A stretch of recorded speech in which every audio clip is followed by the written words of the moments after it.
Hi అండి, నేను మీ అస్రీన్. ఈరోజు రెసిపీ వచ్చేసి చికెన్ గ్రేవీ కర్రీ ఎలా ప్రిపేర్ చేయాలో మీకు చూపిస్తాను.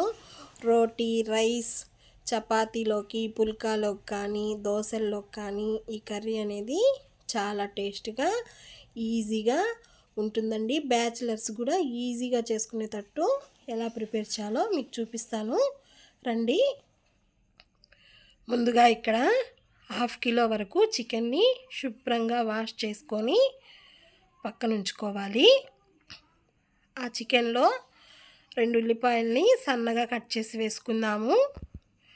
ఒక 2 టమోటాలని కూడా కట్ చేసి వేసుకోవాలి. కొంచెం కరివేపాకు, చిటికెడు పసుపు, రుచికి సరిపడినంత గళ్ళుప్పుని వేసుకోవాలి.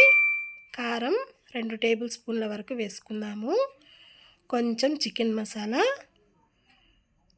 1.5 స్పూన్ వరకు అల్లం వెల్లుల్లి పేస్ట్ని వేసుకోవాలి. కొంచెం గరం మసాలాని కూడా వేసుకొని మొత్తాన్ని బాగా కలిసేటట్టుగా కలుపుకోవాలి. ఒక గ్లాస్ వాటర్ పోసుకొని మూత ఉంచి ఒక 5 మినిట్స్ ఉడికించుకుందాము. వాటర్ పోసుకున్న క్లిప్ అనేది మిస్ అయింది ఫ్రెండ్స్. 5 మినిట్స్ తర్వాత మూత తీసి ఒకసారి మొత్తాన్ని బాగా కలుపుకుందాము. ఈ కర్రీ అనేది బ్యాచిలర్స్ అయితే ఈజీగా చేసుకోవచ్చండి. 5 మినిట్స్లో అయిపోతుంది ఈ కర్రీ అనేది.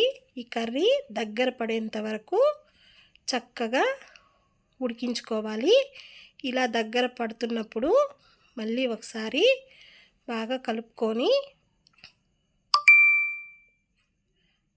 ఒక చెంచా ఆయిల్ని వేసుకుంటే మనకి కర్రీ అనేది చక్కగా రెడీ అయిపోతుంది.